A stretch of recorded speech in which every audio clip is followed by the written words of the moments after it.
ইরানের সশস্ত্র বাহিনী খাতামুল আম্বিয়া আকাশ প্রতিরক্ষা ব্যবস্থার ছোড়া ক্ষেপণাস্ত্রের আঘাতে ৩টি F-15 মার্কিন যুদ্ধবিমান বিধ্বস্ত হয়েছে। কুয়েত থেকে ইরানের আকাশসীমায় অনুপ্রবেশের চেষ্টাকালে সেগুলো লক্ষ্য করে ক্ষেপণাস্ত্র ছোড়া হয়। আন্তর্জাতিক গণমাধ্যমে প্রকাশিত ছবিগুলো থেকে কমপক্ষে ২টি বিমান বিধ্বস্ত হওয়ার বিষয়টি নিশ্চিত হওয়া গেছে। একটি F-15 যুদ্ধবিমানে আগুন ধরে যায় এবং অন্যটি মাটিতে আছড়ে পড়ে। ইরানের সশস্ত্র বাহিনী কুয়েতের আলী আল সালেম মার্কিন বিমান ঘাঁটিতে সফল ক্ষেপণাস্ত্র হামলা এবং উত্তর ভারত মহাসাগরে শত্রুর নৌ লক্ষ্যবস্তুতে ১৫টি ক্রুজ ক্ষেপণাস্ত্র নিক্ষেপের কয়েক ঘণ্টা পরেই এই ঘটনাটি ঘটে। তবে মার্কিন সামরিক বাহিনী দাবি করেছে যে অভ্যন্তরীণ ত্রুটির কারণে এই বিমানগুলো বিধ্বস্ত হয়েছে। তবে খাতামুল আম্বিয়া ঘাঁটি জোর দিয়ে বলেছে ইরানি ক্ষেপণাস্ত্রের আঘাতেই যুদ্ধবিমানগুলো বিধ্বস্ত হয়েছে। এদিকে কুয়েতে একাধিক যুদ্ধবিমান বিধ্বস্ত হওয়া নিয়ে মুখ খুলেছে যুক্তরাষ্ট্র। ইউএস সেন্ট্রাল কমান্ড জানিয়েছে ইরানের হামলায় নয়, বরং কুয়েতের আকাশ প্রতিরক্ষা ব্যবস্থার ভুলের কারণেই ৩টি মার্কিন যুদ্ধবিমান ধ্বংস হয়েছে। মার্কিন দাবি অনুযায়ী কুয়েতের আকাশ প্রতিরক্ষা ব্যবস্থা ভুলবশত F-15E স্ট্রাইক ইগল যুদ্ধবিমানগুলোকে গুলি করে ভূপাতিত করে। সেন্টকমের বিবৃতিতে বলা হয়, মার্কিন বিমানবাহিনীর যুদ্ধবিমানগুলোকে লক্ষ্য করে ভুলবশত কুয়েতের আকাশ প্রতিরক্ষা বাহিনী গুলি করলে সেগুলো ভূপাতিত হয়। তবে ৩টি বিমানে থাকা ৬ জন বৈমানিক নিরাপদে বেরিয়ে আসতে সক্ষম হন। তারা স্থিতিশীল অবস্থায় রয়েছেন। এদিকে জেরুজালেম পোস্টের খবরে বলা হয়, দক্ষিণ ইসরায়েলের বীরসেবায় বড় আঘাত হেনেছে ইরানের ব্যালিস্টিক ক্ষেপণাস্ত্র। এতে ৩০ জন ইসরায়েলি আহত হওয়ার খবর স্বীকার করেছে ইসরায়েলি কর্তৃপক্ষ।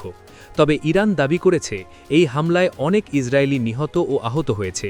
আহতদের বীরসেবার সোরোকা মেডিকেল সেন্টারে চিকিৎসা দেয়া হচ্ছে। ক্ষেপণাস্ত্রের আঘাতে সৃষ্ট ধ্বংসস্তূপের নিচে আরও কেউ আটকে আছে কিনা তা খুঁজে বের করতে উদ্ধার কাজ চালানো হচ্ছে। ওই হামলায় বেশ কয়েকটি ঘরবাড়ি ধ্বংস হয়ে গেছে বলে জানা গেছে। এর আগে রোববার ইসরায়েলের বেইত শেমেশে ইরানি ক্ষেপণাস্ত্রের হামলায় অন্তত ৯ জন নিহত ও ২০ জন আহত হয়েছিলেন। এদিকে একাধিক আন্তর্জাতিক গণমাধ্যমের খবরে দেখা যায়, ইসরায়েলের তেল আবিবে প্রধানমন্ত্রী বেনিয়ামিন নেতানিয়াহুর কার্যালয়ে ক্ষেপণাস্ত্র হামলা চালিয়ে গুড়িয়ে দেয়া হয়েছে। এছাড়া হাইফাই নিরাপত্তা ও সামরিক কেন্দ্র এবং পূর্ব জেরুজালেমে একটি স্থাপনায় আঘাত হেনেছে ইরানি ক্ষেপণাস্ত্র। ইরানের বিপ্লবী গার্ড বাহিনী জানায়, জায়নবাদী শাসনের অপরাধী প্রধানমন্ত্রীর কার্যালয় এবং বিমান বাহিনী কমান্ডারের সদর দপ্তরকে লক্ষ্যবস্তু করা হয়েছে। খাইবার ক্ষেপণাস্ত্র ব্যবহার করে এই হামলা চালানো হয়েছে। এদিকে মধ্যপ্রাচ্যের চলমান সংঘাত বড় পরিসরে ছড়িয়ে পড়ার আশঙ্কা তৈরি হয়েছে। এই যুদ্ধে ইউরোপের পরাশক্তিগুলো জড়িত হচ্ছে। এরই মধ্যে জার্মানি, যুক্তরাজ্য ও ফ্রান্স যুক্তরাষ্ট্রকে সহযোগিতার কথা বলেছে। ২ দিনের যুদ্ধে যুক্তরাষ্ট্র ও ইসরায়েল বুঝে গেছে, পুরো পশ্চিমা শক্তি যদি এক না হয়ে আক্রমণ করে তাহলে ইরানকে থামানো যাবে না। জার্মান পররাষ্ট্র মন্ত্রণালয় জানিয়েছে, যুক্তরাষ্ট্রের সঙ্গে সম্ভাব্য সামরিক পদক্ষেপের পরিকল্পনা ইতোমধ্যেই চলছে। এতে বিমান হামলায় অংশগ্রহণ এবং সামরিক ও আকাশপথে সহায়তা দেওয়ার বিষয়গুলো অন্তর্ভুক্ত আছে। এর আগে ফ্রান্স, জার্মানি ও যুক্তরাজ্য একটি যৌথ বিবৃতিতে মধ্যপ্রাচ্যে ইরানের হামলার নিন্দা জানিয়ে সতর্ক করে বলে, প্রয়োজন হলে উপসাগরীয় অঞ্চলে নিজেদের ও মিত্রদের স্বার্থ রক্ষায় ইরানের বিরুদ্ধে প্রতিরক্ষামূলক পদক্ষেপ নিতে তারা প্রস্তুত। এদিকে ইরানের জাতীয় নিরাপত্তা পরিষদের সচিব ড আলী লারিজানি বলেছেন, তার দেশ এক দীর্ঘ যুদ্ধের জন্য প্রস্তুত রয়েছে, যদিও মার্কিন যুক্তরাষ্ট্র সেজন্য প্রস্তুত নয়।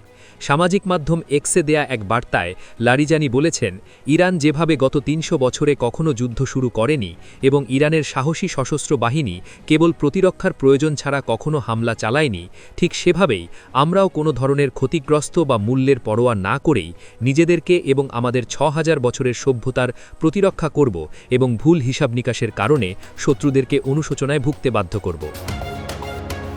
এদিকে ইরান আজও মার্কিন স্বার্থ সংশ্লিষ্ট স্থাপনাগুলোতে হামলা অব্যাহত রেখেছে।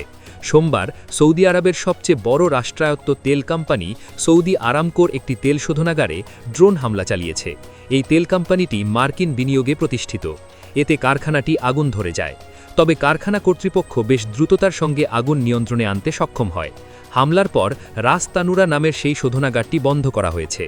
অব্যাহত হামলা ও আরও বড় ঝুঁকির আশঙ্কায় কাতার তরলীকৃত প্রাকৃতিক গ্যাস এলএনজি উৎপাদন বন্ধ করে দিয়েছে। সোমবার খালিজ টাইমসের এক প্রতিবেদনে বলা হয়, কাতারের রাস লাফান শিল্পনগরী ও মেসাইদ শিল্পনগরীতে হামলার পর এই পদক্ষেপ নেওয়া হয়েছে। ইরানের পাল্টা জবাবের জেরে মধ্যপ্রাচ্য জুড়েই তেল ও গ্যাস উৎপাদন ব্যাপকভাবে ব্যাহত হচ্ছে।